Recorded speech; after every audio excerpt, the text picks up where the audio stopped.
एक समय की बात है, राजा कृष्णदेव राय विजयनगर में दरबार लगाकर बैठे थे। उसी समय दरबार में एक सुंदर महिला एक बक्सा लेकर आई।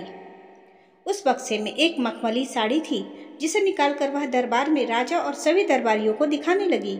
साड़ी इतनी सुंदर थी कि जो भी उसे देखता वह हैरान रह जाता। महिला ने राजा से कहा, वह ऐसी सुंदर साड़ी बनाती है। उसके पास कुछ कारीगर हैं जो अपनी गुप्त कलाओं से इस साड़ी की बुनाई करते हैं। उसने राजा से निवेदन किया कि अगर राजा उसे कुछ धन दे दे तो वह उनके लिए भी ऐसी ही साड़ी बना देगी। राजा कृष्णदेव राय ने महिला की बात मान ली और उसे धन दे दिया। महिला ने साड़ी तैयार करने के लिए 1 साल का समय मांगा। इसके बाद वह महिला साड़ी बुनने वाले अपने कारीगरों के साथ राजा के महल में रहने लगी और साड़ी की बुनाई करने लगी।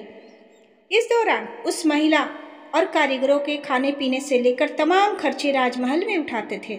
इसी तरह 1 साल का समय निकल गया।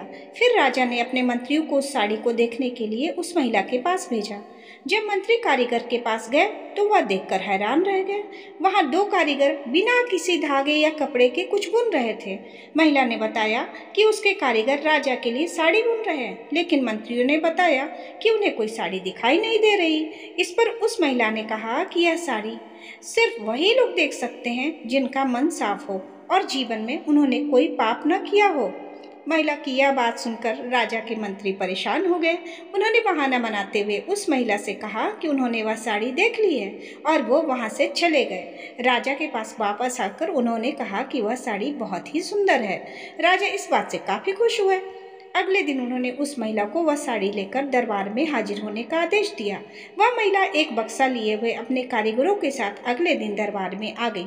उसने दरबार में बक्सा खोला और सबको साड़ी दिखाने लगी। दरबार में बैठे सभी लोग बहुत हैरान थे, क्योंकि राजा समेत किसी भी दरबारी को कोई साड़ी नहीं दे रही थी। यह देखकर तेनालीराम ने राजा के कान में कहा, उस महिला ने झूठ बोला है, वह सभी को बेवकूफ़ बना रही है। इसके बाद तेनालीराम ने उस महिला से कहा कि उन्हें यह दरबार में बैठे किसी भी दरबारी को साड़ी नहीं दिखाई दे रही। तेनालीराम की यह बात सुनकर महिला ने कहा कि यह साड़ी सिर्फ उसी को दिखाई देगी जिसका मन साफ होगा और उसने कोई पाप ना किया हो। महिला की इस बात को सुनकर तेनालीराम ने मन में एक योजना बनाई। उन्होंने उस महिला से कहा, राजा चाहते हैं कि तुम खुद उस साड़ी को पहनकर दरबार में आओ और सभी को वह साड़ी दिखाओ। तेनालीराम की यह बात सुनकर महिला राजा के सामने माफ़ी मांगने लगी। उसने राजा को सब सच सच बता दिया कि उसने कोई साड़ी ही नहीं बनाई है, वह सबको मूर्ख बना रही थी। महिला की बात सुनकर राजा को बहुत गुस्सा आया। उन्होंने उसे जेल में डालने की सज़ा सुना दी, लेकिन जब उस महिला ने बहुत विनती की तो उन्होंने उसे छोड़ दिया और माफ़ करके उसे जाने दिया। साथ ही राजा ने तेनालीराम की चतुराई की बहुत ही ज़्यादा तारीफ भी की। इस कहानी से हमें शिक्षा क्या मिलती है? अधिक दिनों तक झूठ या धोखा छिपाया नहीं जा सकता है। एक न एक दिन सच्चाई सबके सामने आ ही जाती है। झूठ और फरेब के ये दोनों हैं बुरे ऐब। झूठ और फरेब का सहारा लेकर कितनों की कब तक काटोगे जेब। एक दिन तो सामने सच आएगा, झूठा फरेबी कब तक बच पाएगा।